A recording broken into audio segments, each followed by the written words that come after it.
नमस्कार साथियों, infusion notes के यूट्यूब चैनल पर आपका स्वागत है। आज का सेशन रहेगा साथियों 3 मई 2024 इंडिया करंट अफेयर्स का।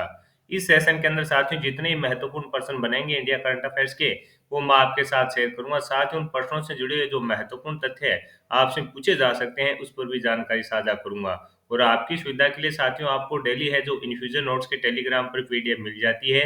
मेरा प्रयास रहेगा कि साथियों ये 15 मिनट की क्लास और इससे बाहर साथियों आपका इंडिया करंट अफेयर्स का क्वेश्चन जाएगा नहीं। यह सेशन आपको पसंद आए तो इसे लाइक और शेयर जरूर कीजिएगा। कम समय में क्वालिटी कंटेंट के लिए जुड़े रहिएगा इन्फ्यूजन नोट से।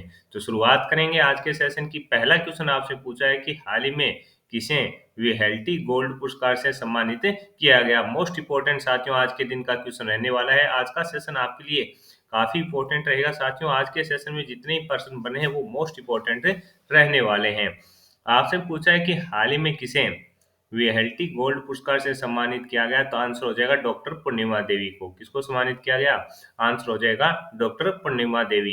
ये कौन है? और ये पुरस्कार है जो साथियों समाज सेवा या संरक्षणवादी जो होते हैं, मतलब समाज में बेहतरीन कार्य करते हैं, उनको दिया जाता है। जैसे पक्षी के संरक्षण में हो गया, इस प्रकार की जो प्रकृति से संबंधित चीजें होती हैं उनके संरक्षण के लिए पुरस्कार दिया जाता है। किसे दिया गया है? डॉक्टर पूर्णिमा देवी।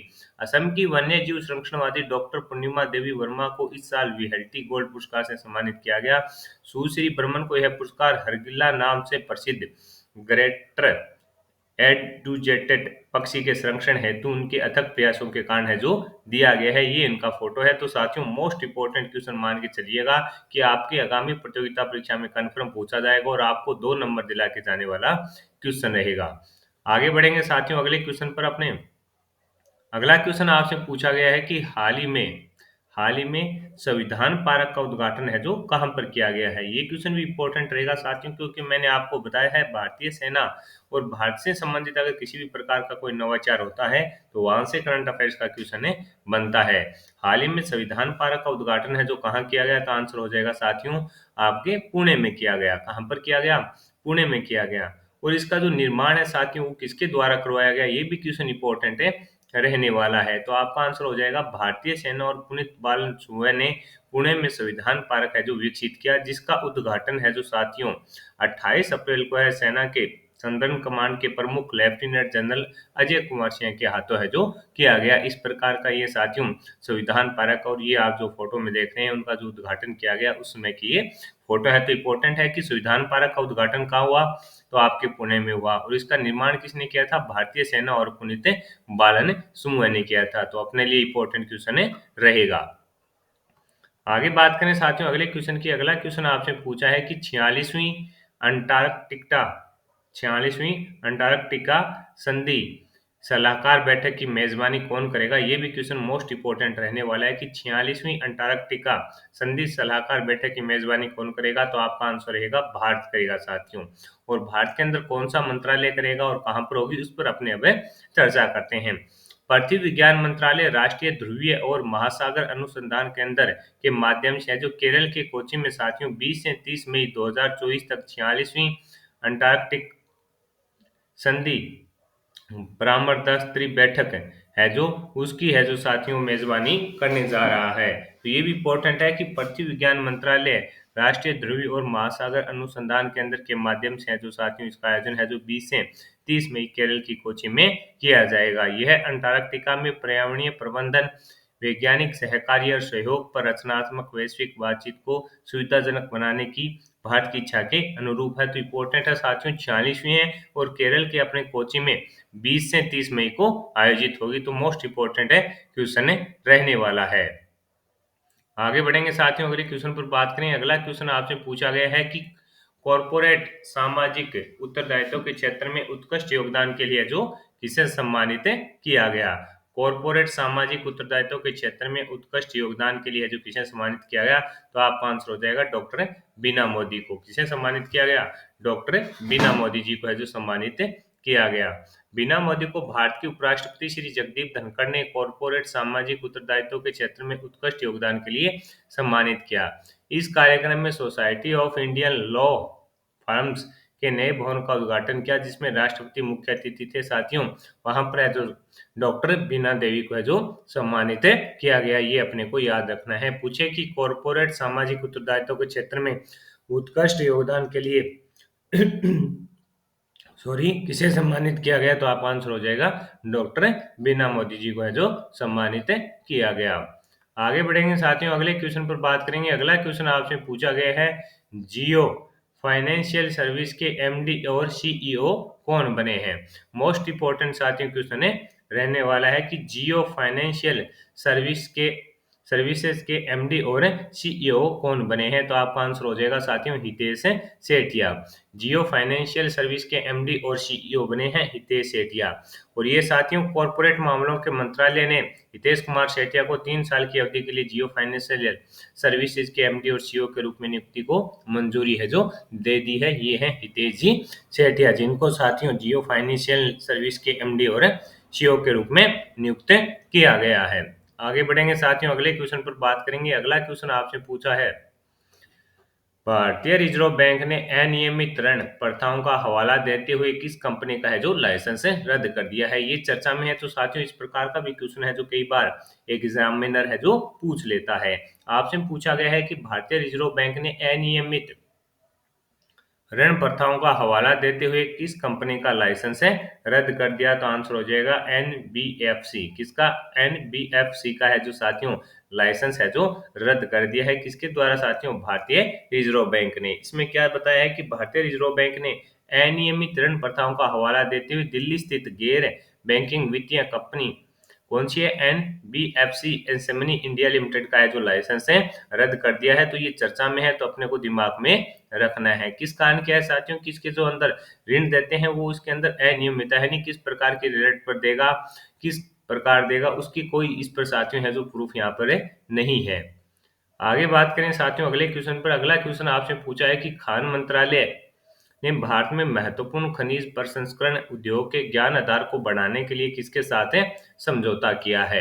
आपसे पूछा है कि खान मंत्रालय ने भारत में महत्वपूर्ण खनिज प्रसंस्करण उद्योग के ज्ञान के आधार को बढ़ाने के लिए किसके साथ समझौता किया है, तो शक्ति सस्टेनेबल एनर्जी फाउंडेशन के साथ। किसके साथ किया है, शक्ति सस्टेनेबल एनर्जी फाउंडेशन के साथ है जो साथियों क्या किया गया है, खान मंत्रालय ने समझौता किया है। इस दौरान खान मंत्रालय और शक्ति सस्टेनेबल एनर्जी फाउंडेशन के बीच एक समझौता ज्ञापन पर हस्ताक्षर हुए। यह समझौता ज्ञापन खान मंत्रालय, शक्ति सस्टेनेबल एनर्जी फाउंडेशन, ऊर्जा पर्यावरण और जल परिषद और टीईआरआई के बीच एक साझेदारी की शुरुआत है। यानी मिलकर साथियों खनिज के क्षेत्र में है जो ज्ञान के आधार को बढ़ाएंगे, यानी इस तो अपना खनिज का जो भी उद्योग है उसको किस प्रकार साथियों आगे ले जाया सकता है, तो इस पर ये दोनों के बीच में क्या हुआ है, समझौता हुआ है, तो अपने को याद रखना है। आगे बढ़ेंगे साथियों अगले क्वेश्चन पर बात करेंगे। अगला क्वेश्चन आपसे पूछा है कि भारत के अंदर 1 गीगावाट नवीकरणीय ऊर्जा विकसित करने के लिए कौन सी कंपनी है जो निवेश करने जा रही है। आपसे पूछा है कि भारत में 1 गीगावाट नवीकरणीय ऊर्जा विकसित करने के लिए कौन सी कंपनी निवेश करेगी, तो आंसर हो जाएगा साथियों इंडियन ऑयल कॉरपोरेशन। कौन सी कंपनी करेगी, इंडियन ऑयल कॉरपोरेशन है जो साथियों इसके अंदर निवेश करने जा रही है। देश की शीर्ष रिफाइनरी और जीवाश्म ईंधन खुदरा विक्रेता इंडियन ऑयल कॉरपोरेशन ने देश में 1 गीगावाट नवीकरणीय ऊर्जा क्षमता बनाने के लिए 5215 करोड़ रुपए का निवेश करने की जो योजना है वो बनाई है। कितने, 5215 करोड़ रुपए का है जो साथियों कौन निवेश करने जा रही है, तो आपका आंसर हो जाएगा इंडियन ऑयल कॉरपोरेशन साथियों इसके अंदर निवेश करने है जो जा रही है, तो अपने लिए इंपॉर्टेंट रहेगा। आगे बात करेंगे साथियों अगले क्वेश्चन पर। अगला क्वेश्चन आपसे पूछा गया है कि किस देश में रुआंग ज्वालामुखी फटा। आपसे पूछा गया है कि किस देश में रुआंग ज्वालामुखी है जो फटा है, और ये चर्चा में है, तो साथियों इंडोनेशिया के अंदर, इंडोनेशिया का माउंट रुआंग ज्वालामुखी 2 सप्ताह के अंदर साथियों है जो पिछले दिनों में दोबारा इसके अंदर विस्फोट हो गया। ज्वालामुखी में हुए विस्फोट की वजह से करीब 2 किलोमीटर दूर तक आसमान में गुब्बारा फैल गया और हवा में फैले गुब्बारे की वजह से एक हवाई अड्डे को बंद भी करना पड़ा। तो ये भी इंपॉर्टेंट रहेगा कि हाल ही में चर्चा में ज्वालामुखी कौन सा रुआंग कहाँ पर है, तो इंडोनेशिया के अंदर, और साथियों पिछले 2 हफ्ता के अंदर ये दूसरी बार है जो फटा है, जिससे साथियों एक हवाई अड्डे को भी बंद करना पड़ा। तो ये इंपॉर्टेंट रहेगा।